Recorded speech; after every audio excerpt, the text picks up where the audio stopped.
ఓం నమ శివాయ. ఈరోజైతే మేము తిరుపతికి అయితే వెళ్తున్నాం అన్నమాట, శ్రీవారి దర్శనం కోసం.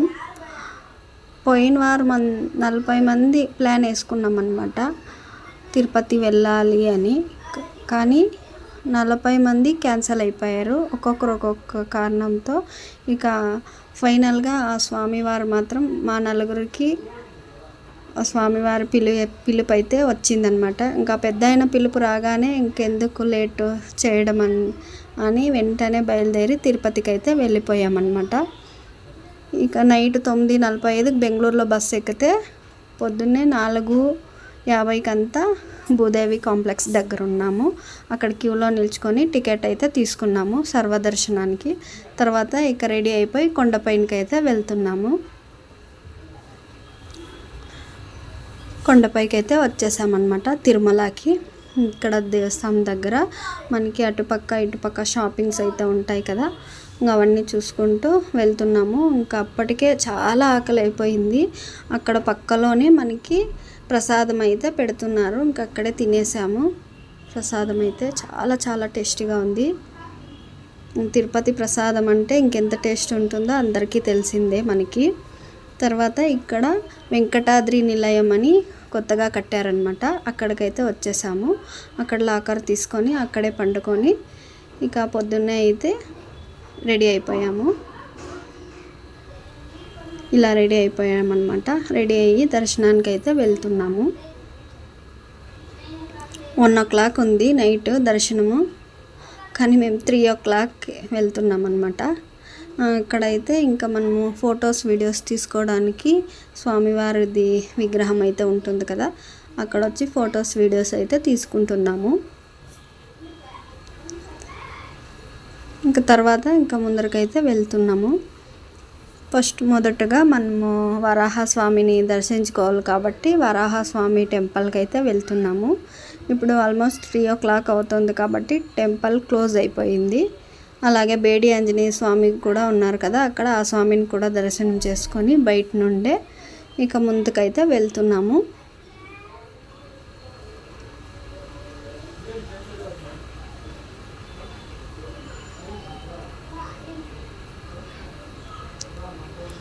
స్వామివారి వరాహస్వామి టెంపుల్ క్లోజ్ అవడంతో అక్కడే బయట ముక్కొని 3 ప్రదక్షిణాలు చేసుకొని ఇక ముందుకైతే క్యూ దగ్గరకైతే వెళ్తున్నాం అన్నమాట.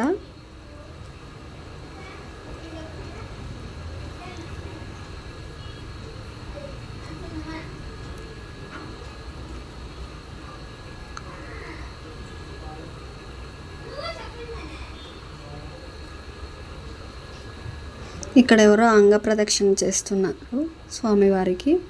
అలాగే ఇక్కడ పుష్కరిణి దగ్గర కూడా నమస్కారం చేసుకొని ఇక ముందుకైతే వెళ్తున్నాము.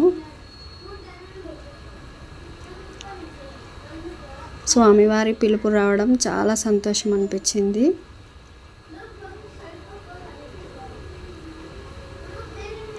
ఇక్కడ మొబైల్స్ లాస్ట్ అలౌడ్ కాబట్టి మొబైల్స్ ఇచ్చేసి దర్శనం అయితే చేసుకొని బయటకు వచ్చాము. బయటకు వచ్చేలోపు బయట వర్షం పడుతుందన్నమాట. ఇంకా వర్షం పడుతుంటే అక్కడ కొద్దిసేపు నిల్చుకొని ఇక మళ్ళీ ఆకలేసింది.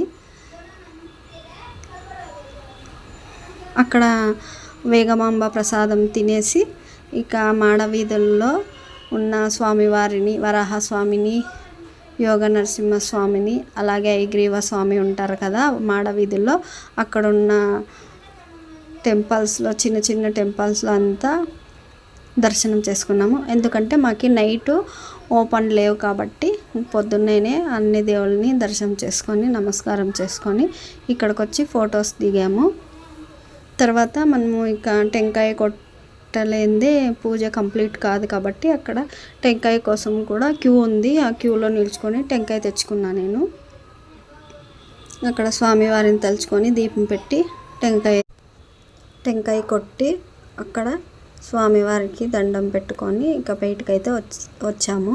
బయటకు వస్తూ ఉంటే అక్కడ సేవ చేసే వాళ్ళు ఉంటారు కదా, వాళ్ళు వచ్చి నామాలు పెడతాము అన్నారు. చాలా సంతోషం అనిపించింది. అవును కదా, నామాలు పెట్టించుకోవాలి తిరుపతి వచ్చినప్పుడు అని.